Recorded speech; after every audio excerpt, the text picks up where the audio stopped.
ভারত ও পাকিস্তানে চলমান উত্তেজনার মধ্যেই নিয়ন্ত্রণ রেখার কাছাকাছি এলাকায় পূর্ণ মাত্রায় সামরিক মহড়া চালিয়েছে পাকিস্তানি সেনাবাহিনী। সামরিক মহড়া পরিদর্শনে গিয়ে দেশটির সেনাপ্রধান জেনারেল সৈয়দ আসিম মনির বলেছেন, ভারতের যে কোনো দুঃসাহসের দ্রুত জবাব দেয়া হবে। এমন অবস্থায় ভারতকে এই অঞ্চলে বৃহত্তর সংঘাত এড়াতে বলেছে যুক্তরাষ্ট্র।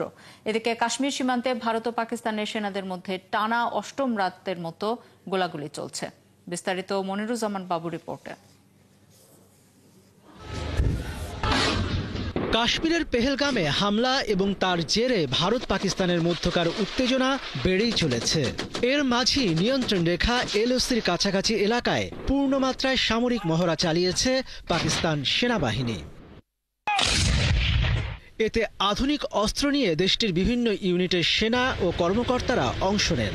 একনল হ্যান্ড ওয়াশ 100% প্যারাবেন ফ্রি, তাই নিরাপদ হাতের জন্য আস্থা রাখুন একনলে। এছাড়া পাকিস্তানের সেনারা সীমান্তে আকাশ প্রতিরক্ষা ব্যবস্থা মোতায়েন করেছে। সেনাদের সামরিক মহড়া পরিদর্শনে গিয়ে ভারতকে কড়া ভাষায় হুমকি দিয়েছেন পাকিস্তানের সেনাপ্রধান জেনারেল সৈয়দ আসিম মনির। আইএসপিআর এর বিবৃতিতে বলা হয়েছে, ভারতের যে কোনো দুঃসাহসের দ্রুত জবাব দেওয়া হবে বলে মন্তব্য করেছেন পাক সেনাপ্রধান। ভারতের পক্ষ থেকে মুনিরের মন্তব্য স্পষ্টভাবেই উস্কানিমূলক ও ধর্মীয় বিভাজনমূলক বলা হচ্ছে। ভারতীয় কর্মকর্তারা বলছেন, সময়কাল এবং ভাষ্য উভয়ের মিল উদ্বেগজনক। এই অবস্থায় দুই দেশের সংঘাত এড়াতে যুক্তরাষ্ট্রের প্রতিরক্ষা মন্ত্রী পিট হেগসেথ ভারতের প্রতিরক্ষা মন্ত্রী রাজনাথ সিং এর সঙ্গে কথা বলেছেন। ভারতের প্রতিরক্ষা মন্ত্রণালয় জানিয়েছে, যুক্তরাষ্ট্র সরকার ভারতের সঙ্গে সংহতি প্রকাশ করে আত্মরক্ষার অধিকারকে সমর্থন করেছে। যদিও কাশ্মীরের হামলার প্রতিক্রিয়া ভারতকে এই অঞ্চলে বৃহত্তর সংঘাত এড়াতে বলেছে যুক্তরাষ্ট্র। যুক্তরাষ্ট্র চায় না এই হামলার প্রতিক্রিয়া হিসেবে দক্ষিণ এশিয়ায় আরও বড় কোনো সংঘাত ছড়িয়ে পড়ুক।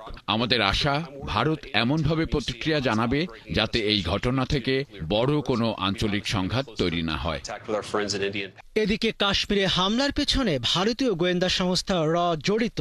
টেলিগ্রামে ফাঁস হওয়া এক গোপন নথির বরাত দিয়ে চাঞ্চল্যকর এ দাবি করেছে পাকিস্তানের বিভিন্ন সংবাদ মাধ্যম।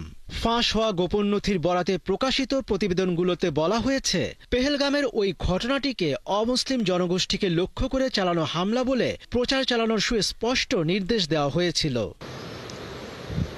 পেহেলগামের বৈশরণ উপত্যকায় পর্যটকদের উপর হামলাকারী 4 সন্ত্রাসী এখনও দক্ষিণ কাশ্মীরের জঙ্গলে লুকিয়ে আছে বলে ধারণা করছে ভারতীয় জাতীয় তদন্তকারী সংস্থা এনআইএ।